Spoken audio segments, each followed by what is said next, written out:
जय हिंद दोस्तों। तो चलिए आज हम लोग परसेंटेज पढ़ रहे हैं। सर्वप्रथम आपको गुप्ता डिफेंस एकेडमी के यूट्यूब चैनल में आपका स्वागत है।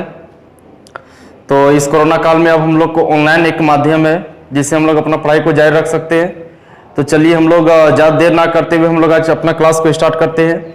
और आज का क्लास एक सुंदर सा टॉपिक से स्टार्ट हम लोग कर रहे हैं, उसका नाम है परसेंटेज। और आपको पता है कि परसेंटेज का जो वेटेज होता है हर एग्जाम के लिए बहुत ज़्यादा इंपॉर्टेंट होता है। तो परसेंटेज को जानने से पहले हम लोग इसको कुछ बेसिक जानेंगे।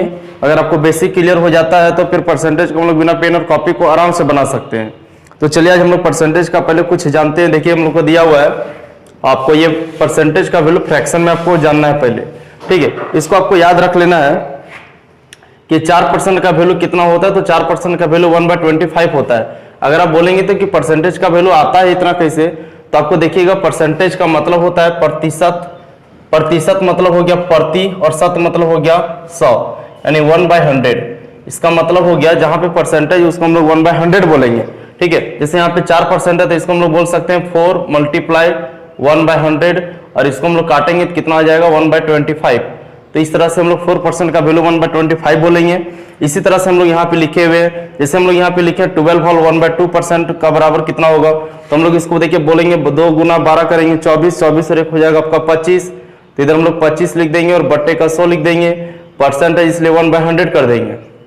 तो इसको हम लोग बोल सकते हैं 4 बार में कट जाएगा तो 1/8 आपका आया हुआ है। इस तरह से आपको ये टोटल फ्रैक्शन को याद रखना है। आगे दिया हुआ है 8 होल 1/3% का वैल्यू होता है 1/12, 14 होल 2/7% का वैल्यू होता है 1/7 और 16 2/3% का वैल्यू होता है 1/6, 20% का वैल्यू आपका 1/5, 25% का वैल्यू आपका 1/4, ठीक है। 33 से 1/3% का वैल्यू 1/3 आपका होता है। 37 से 1/2% का वैल्यू 3/8, 11.1/9% का वैल्यू 1/9, 9 से 1/11% का वैल्यू 1/11, 50% का वैल्यू 1/2, 60% का वैल्यू आपका देखिए 3/5 लिखा हुआ है और 66 से 2/3% का वैल्यू आपका हो गया 2/3 और 75% का वैल्यू आपका 3/4 और फिर आपका दिया हुआ 80% का वैल्यू 4/5, ठीक। इस तरह से अगर आपको ये इतना याद है आपको, तो हम लोग परसेंटेज को बिना पेन और कॉपी को आराम से बना सकते हैं, ठीक है। देखिए हम आपको एक यहाँ पे 4 क्वेश्चन लिखे हुए हैं जो हम लोग कैसे बना सकते हैं आसानी से इस क्वेश्चन को, वो हम लोग आइए थोड़ा समझते हैं। देखिए पहला क्वेश्चन आप लोग को दिया हुआ है, इस क्वेश्चन को आप वीडियो को रोक करके आप इस क्वेश्चन को कॉपी में उतार लीजिए, उसके बाद आप इधर समझिएगा। बोलता है यदि किसी संख्या में उसका 14.2/7% जोड़ा जाता है तो संख्या 480 बन जाती है, संख्या ज्ञात कीजिए। देखिए आपको जहां फ्रैक्शन दिया उसका पहले आपको इसका वैल्यू लिख दीजिएगा। 14 से 2/7% का वैल्यू होता है आपका 1/7, ठीक। यानी कहने का मतलब होता है कि 1/7 का मतलब होता है कि 7 जो आपका है वो आपका मूल संख्या है और आपका परसेंटेज वाला जो ऊपर में है। जिससे हम लोग बोलते नहीं है कि कोई एग्जाम में अगर आता है कि हमारा यार 50 नंबर का एग्जाम है तो हम लोग को आया 25 नंबर, तो हम लोग क्या बोलते हैं 25/50 बोलते हैं। इसका मतलब 50 में कितना लाए हम लोग 25 लाए। उस तरह से यहाँ पे बोल रहा है 14.2/7% का वैल्यू मतलब 7 में कितना जोड़ दिए हम लोग 1 जोड़ दिए। अगर 7 में 1 जोड़ दिए तो हमारा संख्या बन गया कितना बोलेंगे 8 बन गया।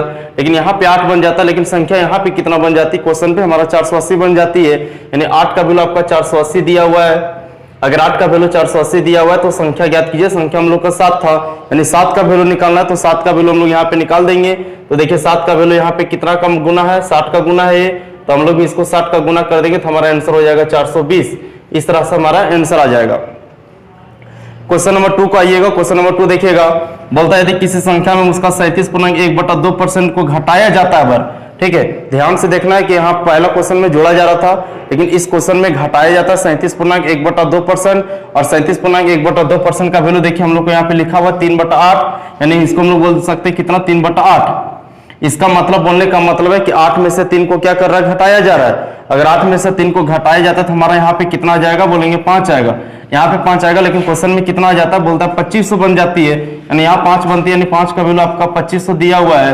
हम लोग को बोलता है संख्या ज्ञात की, संख्या हमारा कितना 8, तो 8 का वैल्यू निकालना, ये कितना का गुना है बोलेंगे कितना का गुना है 500 का गुना है, तो इसका भी हम लोग 500 का गुना कर देंगे तो हमारा हो जाएगा 4000, ठीक है। इस प्रकार से हमारा संख्या निकल गया कितना 4000। देखिए क्वेश्चन नंबर 3 को, क्वेश्चन नंबर 3 को देखिएगा, बोलता है एक व्यक्ति जो अपनी आय का 66.2/3% खर्च करता है, इसका अगर आपको वैल्यू पता है तो देखिए हम लोग का होता है 2/3, ठीक है। 66.2/3% का वैल्यू होता है 2/3, यानी कहने का मतलब है 3 में से 2 क्या कर दे रहा है, खर्च कर दे रहा है। अगर 3 में से 2 खर्च कर दे रहा है तो बचत कितना, उसका 1 का बचत है। यहाँ पे कितना का बचत है, 120 का, यानी बोल रहा है 1 का वैल्यू कितना दिया हुआ है, 120 का। तो उस व्यक्ति का आय ज्ञात कीजिए। आय तो हमारा कितना 3 है, अगर 1 का वैल्यू 120 है तो 3 का वैल्यू कितना हो जाएगा, बोलेंगे 3 का वैल्यू हमारा 360, आपका आंसर हो जाएगा। देखिए अगला क्वेश्चन नंबर 4, एक व्यक्ति जो अपनी आय का 37.1/2% खर्च करता है, 37.1/2% का वैल्यू हम लोग को कितना होता है, 37.1/2% का वैल्यू हमारा हो जाएगा 3/8, यानी हम लोग यहाँ पे लिख देंगे 3/8, यानी कहने का मतलब 8 में से 3 को क्या कर देना, खर्च कर देना। अगर 8 में से 3 को खर्च कर देना मतलब 5 का बचत कर लेना। अगर 5 का बचत कर लेते हैं तो क्वेश्चन में कितना का बचत कर लेते हैं, 5 का वैल्यू आपका 80 है, ठीक है। तो हम लोग बोलता है उस व्यक्ति का व्यय ज्ञात के, व्यय मतलब होता है खर्च, इसको यहाँ पे 8 से गुना नहीं कर सकते हम लोग, क्योंकि व्यय पूछ रहा मतलब खर्च कितना कर रहा है। खर्च तो हमारा उसका 3 है, अगर 5 का वैल्यू 80 है तो 3 का वैल्यू कितना हो जाएगा, ये देखिए कितना का गुना है, 16 का गुना है। तो हम भी यहाँ पे 16 का गुना कर देंगे तो हमारा आंसर कितना हो जाएगा 48। इस प्रकार से हमारा ये 4 क्वेश्चन, ठीक, 4 क्वेश्चन क्लियर हुआ। आगे हम लोग इसके बाद देखेंगे। चलिए अगला टाइप का हम लोग क्वेश्चन को देखते हैं। ये वोटिंग वाला क्वेश्चन है। टोटल जो वोट होता है आपका, जितना भी वोट पड़ेगा टोटल तो अपने आप में 100% होता है। तो चलिए हम लोग ये भी बात पता है भाई कि 2 अगर उम्मीदवार खड़ा रहेगा तो एक हार होगा, एक का जीत होगा, ठीक है। देखिए क्वेश्चन को हम लोग समझिएगा। क्वेश्चन आपका देखिए स्क्रीन पे दिख रहा है, बोलता है कि पिछले चुनाव में किसी निर्वाचन क्षेत्र में 2 प्रत्याशियों के बीच सीधी टक्कर हुई, ठीक है। 2 प्रत्याशी था, बोलता है एक को 40% वोट मिला। अगर एक को 40% वोट मिला होगा तो ऑटोमेटिक जो दूसरा को वो 60% वोट मिला होगा। आपको देखने में आ रहा है कि भाई ये 40% मिला और ये 60% मिला, मतलब इसका मतलब ये हार गया, ये हारा, ये जीता हुआ है। आगे बोल रहा है क्या कि 1000 मतों से क्या हुआ, पराजित हुआ। हम लोग को देखना है कि हार तो रहा है, परसेंट से कितना से हार रहा है, बोलेंगे परसेंटेज में 20 है, लेकिन आपका जो संख्या है आपका 20% का वैल्यू आपको दिया हुआ है 1000। अगर 20% का वैल्यू 1000 दिया हुआ है तो हम लोग को बोलता है क्या, कुल वैध मतों की संख्या यानी टोटल 100 का वैल्यू निकालने बोल रहा है। अगर 20 का वैल्यू हम लोग को 1000 दिया हुआ है यानी 100 का वैल्यू निकाल देंगे, तो 100 का परसेंट का वैल्यू हमारा कितना हो जाएगा। तो देखिए यहाँ पे कितना का मल्टीपल है, तो हम लोग बोलेंगे यहाँ पे 50 का मल्टीपल है, तो हम लोग भी यहाँ 50 का मल्टीपल कर देंगे तो हमारा हो जाएगा 5000, ठीक है। यानी कुल मतों की संख्या हमारा कितनी है, 5000 है। चलिए ठीक, अगला क्वेश्चन को थोड़ा देखिएगा हम लोग। बोलता है किसी चुनाव में केवल 2 प्रत्याशी हैं, जिस प्रत्याशी को कुल पड़ने वाले वैध मतों का 62% मत मिला। अगर एक को 62% मत मिला तो ऑटोमेटिक दूसरा को 38% मत मिला होगा। एक को 62 मिला तो दूसरा को 38 मिला होगा, क्यों, क्योंकि अपने आप में दोनों 100% होती मिला करके।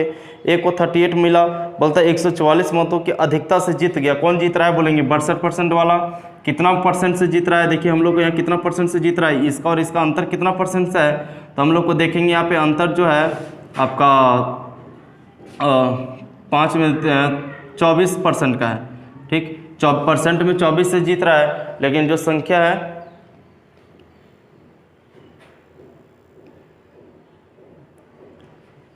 परसेंट में आपका 24 से जीत रहा है, लेकिन हम लोग को संख्या में कितना से जीत रहा है, बोलेंगे 144 से जीत रहा है। यानी 24 का वैल्यू आपका 144 दिया हुआ है, यानी इसका मतलब यहाँ पे 6 का मल्टीपल दिया हुआ है, ठीक। तो हम लोग को निकालना है क्या, कुल मतों की संख्या, यानी कुल मतों की संख्या यानी 100 का वैल्यू, 100 का वैल्यू हम लोग को निकाल देंगे तो 100 का वैल्यू यहाँ पे भी 6 का गुना हो जाएगा, तो हमारा आंसर हो जाएगा 600, ठीक।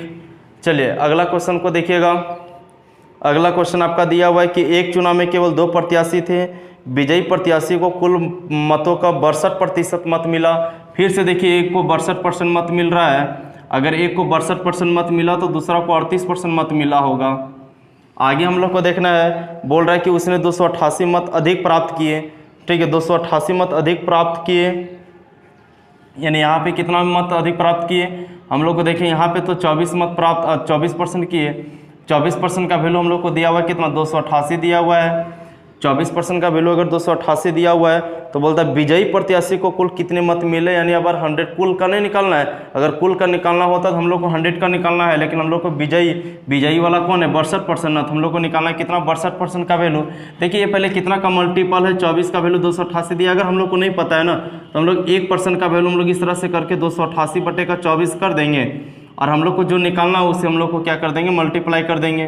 ठीक, तो ये हम लोग को कट जाएगा, आपका ये कट जाएगा कितना बार में, देखिए 24 से का 24 बच जाएगा, इधर हम लोग का 4 24 दूना 48 यानी 12 बार में कट जाएगा, और 12 को हम लोग 62 से गुना कर देंगे तो हमारा हो जाएगा 12 दूना 24 का 4 हाथ में बच जाएगा 2, 12 6 72, और 72 और 2 आपका हो जाएगा 74, यानी 744 आपका 744 नहीं होगा 720 हो जाएगा, 12 6 72 720, और हाँ 744 आपका आंसर हो जाएगा, यानी जो जीतने वाला है वो आपका टोटल 744 मत प्राप्त किया। ठीक है, चलिए दोस्तों, तो अब हम इसको आगे बढ़ाते हैं, और इस बार क्वेश्चन को बनाने से पहले थोड़ा सा हम लोग कुछ बेसिक समझते हैं कि मान लीजिए कि आपका आमदनी 100 रुपया है, और 100 रुपया आप डेली खर्च अगर हो जा रही है आपसे, अगर 100 रुपया कमा करके आप 100 रुपया अगर खर्च हो जा रही है, और तो आपका बचत कुछ नहीं है। आगे अगर हम लोग देखते हैं कि अगर नहीं भाई अगर 100 रुपया कमा करके अगर 100 रुपया हम लोग खर्च कर दे रहे हैं, अचानक से जो हम लोग वस्तु खरीद रहे थे उसका भाव अगर बढ़ जाती है, तो उस कंडीशन में हम लोग को क्या करना पड़ेगा। अगर हमारा इनकम फिक्स है और हमारा जो खर्च है अगर बढ़ जाती है, तो हमारे पास एक उपाय है कि हम अपना खर्च को क्या कर देंगे, कमी कर देंगे। ठीक है, तो कितना कमी कर देंगे, जितना बढ़ाएगा वस्तु का मूल्य में उतना हम लोग को क्या करना पड़ेगा, खर्च में अपना कमी करना पड़ेगा। तो चलिए इसी को क्वेश्चन को देखिए, आपके स्क्रीन पे क्वेश्चन दिख रहा है हम लोग को, बोल रहा है चीनी के मूल्य में 20% का वृद्धि के कारण एक परिवार द्वारा चीनी के उपभोग में कितने प्रतिशत घटाया जाए कि उस परिवार पे खर्च पे कोई प्रभाव ना पड़े। यानी चीनी का मूल्य पहले मान लीजिए 100 था, चीनी का मूल्य अगर 100 था, बोलता है क्या चीनी का मूल्य में 100 से बढ़ करके हो गया आपका 120, लेकिन बोलता है क्या भाई हमारा अपनी क्षमता जितना था उतने हम रखना चाहते हैं, यानी अपने खर्च को बढ़ाना नहीं चाहते। यानी उसका पहले 100 इनकम था, 100 ही खर्च था, अब तो उसका जो मूल्य था चीनी का मूल्य 120 हो गया, लेकिन वो 120 आपका वो नहीं कर देगा, वो कितना देता है 100 ही देता है, यानी जितना था उतना ही देता है। तो हम लोग को बोलेंगे देखिए 100 से 120 हुआ, लेकिन वो खर्च कितना कर रहा है 100 ही कर रहा है, हम लोग को कमी ना करना पड़ेगा। अब कितना कमी करना पड़ेगा, 20 का कमी करना तो पड़ेगा, लेकिन कितना में से, अब चीनी का मूल्य 100 नहीं है, चीनी का मूल्य 120 हो चुका है, यानी 120 में कमी करना पड़ेगा, 20 में कमी करना पड़ेगा 120 में से, परसेंटेज को निकालना होता है, इसलिए हम लोग को यहाँ पे 100 से मल्टीप्लाई कर देना है। आइए इसको काट दीजिएगा, 20 को काट देंगे 6 बार में, इधर काट देंगे 2 3 6 और 50। ठीक, यानी हम लोग का आ गया 50/3, और 50/3 मतलब हो गया 16.2/3% का कटौती करना पड़ेगा अपने खर्च पे। ठीक, चलिए इसी प्रकार से हम लोग आगे क्वेश्चन को देखते हैं, और अगला क्वेश्चन हम लोग को दिया हुआ है कि यदि कपड़े का मूल्य 25% बढ़ जाए तो एक मनुष्य कितने प्रतिशत अपनी आवश्यकताओं में कटौती करे कि उसे अपना खर्च 10% बढ़ाना पड़े। ठीक है, देखिए वो कपड़ा मान लीजिए कि 100 का बिकता होगा, लेकिन उस कपड़ा का दाम हो गया 125, लेकिन वो मनुष्य बोलता है कि भाई हम 125 से अपना खर्च नहीं बढ़ा पाएंगे, हम ज़्यादा से ज़्यादा 10% बढ़ा सकते हैं। यानी पहले हम 100 रुपये खर्च कर रहे थे, अब हम लोग कितना कर सकते हैं, ज़्यादा ज़्यादा 110 कर सकते हैं। तो फिर भी तो उसको कमी करना पड़ रहा है अपना खपत में, देखिए कितना का, तो बोलेंगे 15 का कमी करना पड़ रहा है, कितना में से 125 में से, तो हम लोग को निकालना 100 का वैल्यू निकाल देंगे, 25 चौका 100 और 25 5 125, 5 3 का 15, यानी हम लोग को कितना परसेंट कमी करना पड़ेगा, 12% का कमी करना पड़ेगा। ठीक, चलिए हम लोग इसी तरह से अगला क्वेश्चन को देखते हैं। अगला क्वेश्चन हम लोग को दिया हुआ है कि अगर मूल्य में 30% की वृद्धि की जाए तो बजट को समान रखने के लिए कितने प्रतिशत की कमी करना पड़ेगा। यानी मूल्य को 100 से आपको कितना करने बोल रहा है 130, तो बजट को समान रखने के लिए मतलब 100 रखने के लिए कितना कमी करना पड़ेगा।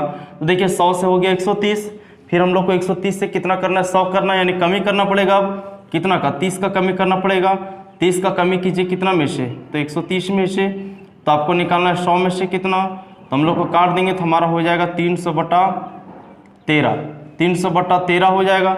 अब 300/13 को अगर हम लोग फ्रैक्शन में तोड़ेंगे तो 300/13 को फ्रैक्शन में अगर आप तोड़िएगा तो हो जाएगा आपका 23.1/13% का कमी। ठीक, ये आपका हो जाएगा आंसर। चलिए आगे का क्वेश्चन देखिएगा, बोलता मोहन के वेतन में 10% की कटौती कर देगी और उसके वेतन को पुनः उसी मूल राशि पर लाने के लिए कितना वृद्धि करना पड़ेगा। देखिए मोहन का वेतन पहले जो भी होगा अपने आप में 100% होगा, अगर 10% का कटौती कर दिया मतलब इसको कितना कर दिया, 100 का 10% कितना होता है। दोस्तों पहले आपको देखना है कि किसी भी संख्या का 10% निकालने के लिए पहले तो आप समझ आइएगा, किसी भी संख्या का अगर 10% निकालना है तो पीछे से हम लोग एक अंक के बाद डेसिमल को बैठा देना है। जैसे हम लोग बोलेंगे कि 5630 का 10% कितना होगा, तो आपको इसको पेन और कॉपी से नहीं निकालना है, 5630 का 10% निकालना है ना, तो आप पीछे से इसका एक अंक के बाद डेसिमल बैठा दीजिएगा तो आपका हो जाएगा 563, ठीक है। और अब देख लीजिएगा बोल देगा 752 का 10% कितना होगा, तो हम लोग को करना कुछ नहीं, 752 का 10% देखेंगे पीछे से एक अंक के बाद डेसिमल बैठा देंगे, यानी आपका हो जाएगा 75.2, ठीक। अगर इसी तरह से आपको दे देगा कि 1500 का 20% अगर कितना होगा, 20% निकालने के लिए दे देगा, तो दोस्तों हम लोग को पता है कि 10% निकालने के लिए पीछे से एक अंक के बाद डेसिमल बैठा देते हैं, यानी 10% तो हमारा 150 होगा। अगर 10% 150 होगा तो क्या 20% 300 हम लोग नहीं बोल सकते, बोलेंगे 20% कितना हो जाएगा 300। अगर इसी को अगर हम लोग आगे बढ़ा देते हैं, मान लीजिए 2500 का बोल देगा आपको 25% कितना होगा, तो देखिए 10% तो हम लोग को पता है कि 250 होगा। अगर 10% 250 होगा तो 20% 500 होगा। अगर 20% तक 500 चल गए, 10% का वैल्यू हम लोग को कितना पता है 250 ना। अब 5% घट रहा है, 5% हम लोग को नहीं बोल सकते 125, तो 250 और 250 को 2 गुना 500 और 500 और आपका 5% निकालने के लिए 125, तो 500 और आपका 125 कितना हो जाएगा 625। यानी आपको ध्यान में रखना है कि किसी भी संख्या को अगर 10% निकालना है तो पीछे से एक अंक के बाद डेसिमल बैठा दीजिएगा, उसके बाद 20%, 30%, 25% जो भी होगा हम लोग को निकल जाएगा। देखिए हम लोग को क्वेश्चन में अब आइएगा, क्वेश्चन आपको बोला था मोहन के वेतन में 10% की कटौती कर दी गई, यानी 100 था उसका कटौती कर देगा 10%, तो 100 का 10% तो 10 होगा, 10 कटौती कर देंगे यानी कितना बन जाएगा 90। अब फिर से उसी मूल राशि पे करने के लिए मतलब कितना 100 ही करने के लिए, उसका तो पहले 100 था ना, यानी 100 ही करने के लिए बोल रहा है कितना का वृद्धि करना पड़ेगा। देखिए हम लोग 100 से 90 हुआ, 90 से 100 करने के लिए बोल रहा है, यानी हम लोग को कितना बढ़ाना पड़ेगा, बोलेंगे 10 बढ़ाना पड़ेगा। 10 तो बढ़ाना पड़ेगा लेकिन कितना में से, तो बोलेंगे 90 में से, तो हम लोग बोलेंगे 100 में से कितना, तो हम लोग 100 से मल्टीप्लाई कर देंगे। हम लोग का आ गया 100/9, और 100/9 को जब भागा लगाइएगा तो हमारा हो जाएगा 11.1/9% का वृद्धि करना पड़ेगा आपको उसी मूल राशि पे करने के लिए। चलिए आगे देखते हैं हम लोग।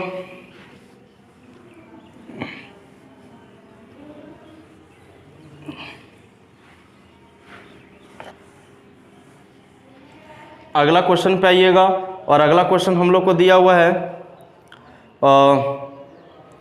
यदि चीनी के मूल्य में 25% की वृद्धि हो जाए तो एक गृहिणी को कितनी प्रतिशत का उपभोग कम कर देना चाहिए ताकि उसके चीनी पर अधिक खर्च ना पड़े। ठीक, बहुत अच्छा।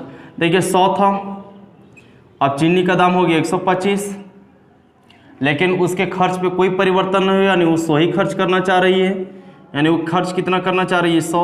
तो खपत में देखिए चीनी का दाम तो 125 हो गया है, लेकिन वो तो 100 ही देना चाह रही है, यानी हम लोग को कमी करना पड़ेगा कितना का 25 का।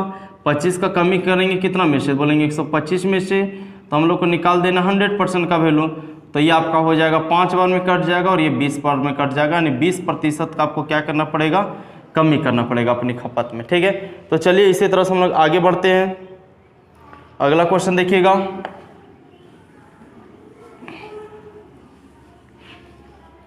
अगला क्वेश्चन